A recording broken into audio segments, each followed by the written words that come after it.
Assalamualaikum warahmatullahi wabarakatuh.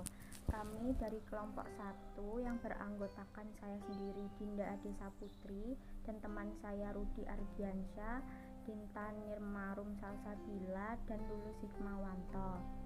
Kami akan mempresentasikan materi tentang Jabariyah dan Qadariyah. Dan saya sendiri akan menjelaskan pengertian Jabariyah dan Qadariyah. Yang pertama, pengertian Jabariyah. Paham Jabariyah secara etimologi berasal dari kata jabara yang berarti memaksa.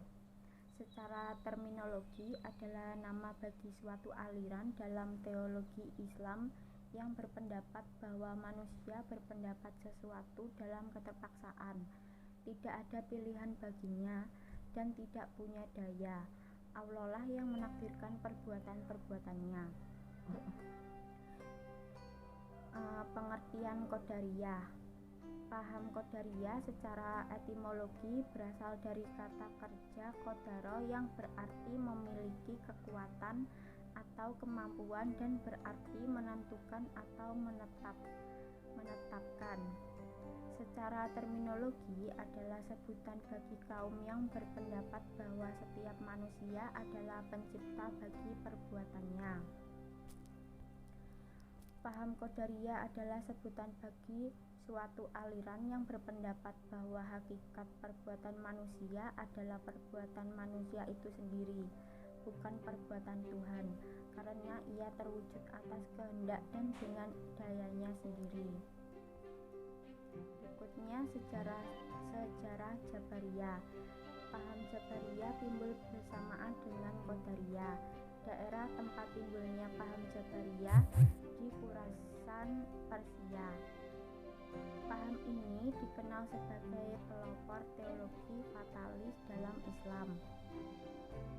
Menurut Jabariyah, segala yang dialami manusia, baik masa lalu maupun masa depan, baik musibah atau keberuntungan, telah ditentukan oleh Allah. Menurut Ahmad Amin, ia menggambarkan bahwa kehidupan bangsa Arab yang dikungkung oleh gurun pasir Sahara memberikan pengaruh besar ke dalam cara hidup mereka. Ketergantungan mereka kepada alam Sahara yang ganas telah memunculkan sikap penyerahan terhadap alam. Akhirnya mereka bergantung kepada alam. Hal ini membawa mereka kepada sifat fatalistis. Ada yang mengatakan bahwa kemunculannya diakibatkan oleh pengaruh pemikiran asing, yaitu pengaruh agama Yahudi bermazhab Qura dan agama Kristen bermazhab Yaobit. Namun tanpa pengaruh asing itu, paham Jabariyah muncul juga di kalangan umat Islam. Sejarah Qadariyah. Ahmad Amin memberi informasi bahwa yang pertama kali memunculkan paham Qadariyah adalah orang Irak yang semula beragama Kristen, kemudian masuk Islam dan balik lagi ke agama Kristen. Dari orang inilah Ma'bad dan Ghailan mengambil paham ini. Orang Irak yang memperoleh informasi dari Al-Auzai adalah Susan. Lahirnya paham Qadariyah dalam Islam mempengaruhi oleh paham bebas yang berkembang di kalangan pemeluk agama Masehi. Latar belakang timbulnya Qadariyah ini sebagai isyarat menentang kebijaksanaan politik Bani Umayyah yang dianggap kejam. Paham Qadariyah berpendapat bahwa manusia memiliki kemampuan atas perbuatan-perbuatannya. Selanjutnya akan dijelaskan oleh teman saya.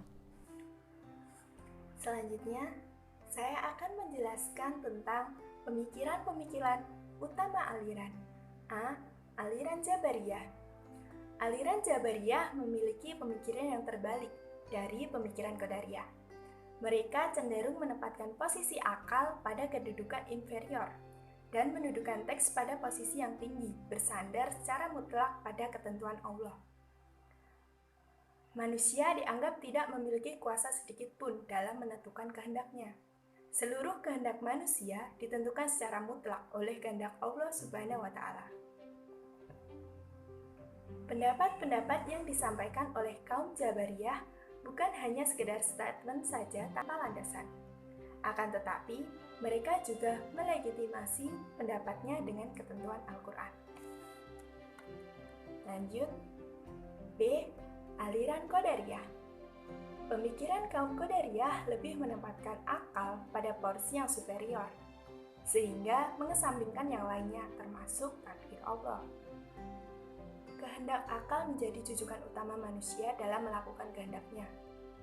Aliran ini memberikan sumbangsi yang cukup besar dalam ranah pemikiran Islam, karena penggunaan akal sangat diperlukan dalam proses ijtihad atau menginterpretasikan teks-teks keagamaan agar dapat dipahami secara kontekstual sesuai sosiokultur yang berkembang. Namun, paham ini cenderung berujung pada liberalisme, yaitu pemahaman yang cenderung bebas kebablasan jauh dari sumber kebenaran yang hakiki, atau biasa disebut wahyu ilahi, yang pada endingnya berakhir pada kesesatan.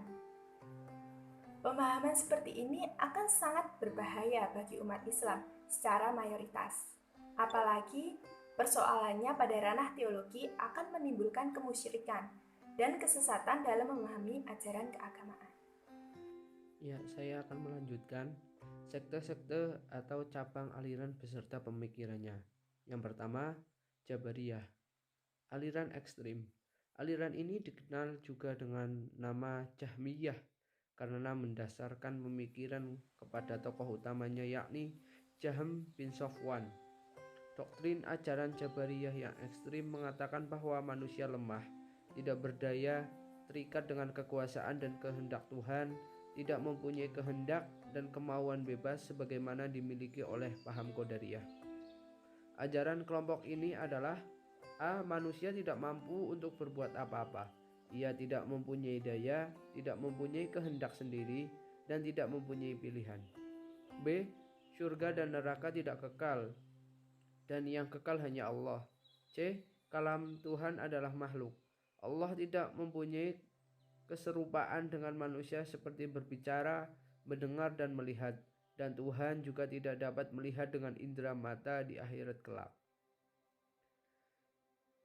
B. Jabariyah, dua aliran moderat.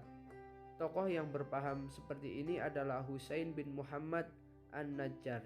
Ia ada menjadi pelopor aliran moderat yang menyatakan bahwa Tuhan menciptakan segala perbuatan manusia, tetapi manusia mengambil bagian atau peran dalam mewujudkan perbuatan-perbuatan itu.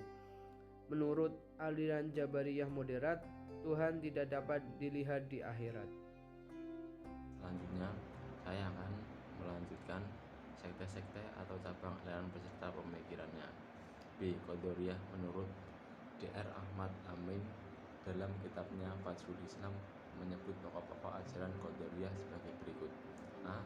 Orang yang berdosa besar itu bukanlah kafir dan bukanlah mukmin, tapi fisik, dan orang fasik itu masuk neraka secara kekal.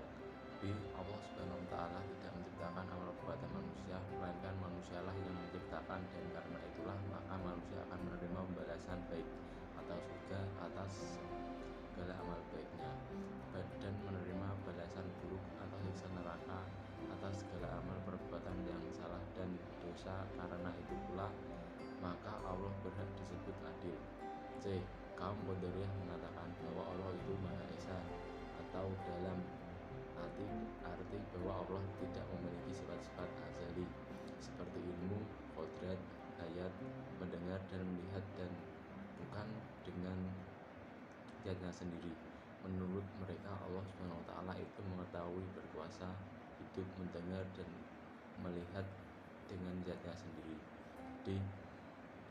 Kaum Qadariyah berpendapat bahwa akal manusia mampu mengetahui mana yang baik dan mana yang buruk, walaupun Allah tidak menurunkan agama, sebab katanya segala sesuatu ada yang memiliki sifat yang menyebabkan baik atau buruk. Relevansi dianutnya aliran di masa milenial. 1.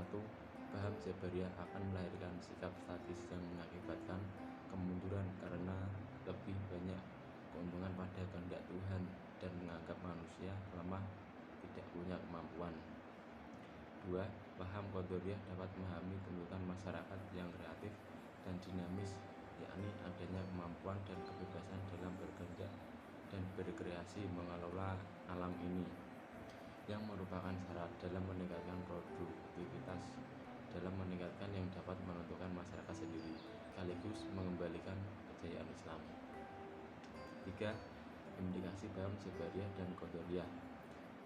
Dalam kehidupan dunia Islam dewasa ini tidak perlu dipertetanggakan karena keduanya mempunyai landasan yang kuat, tetapi perlu dipadukan dengan memahami ayat-ayat yang mereka jadikan landasan dari berbagai aspek.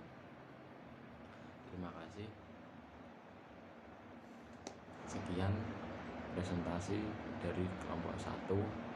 Kalau ada kurangnya atau kesalahan mohon dimaafkan.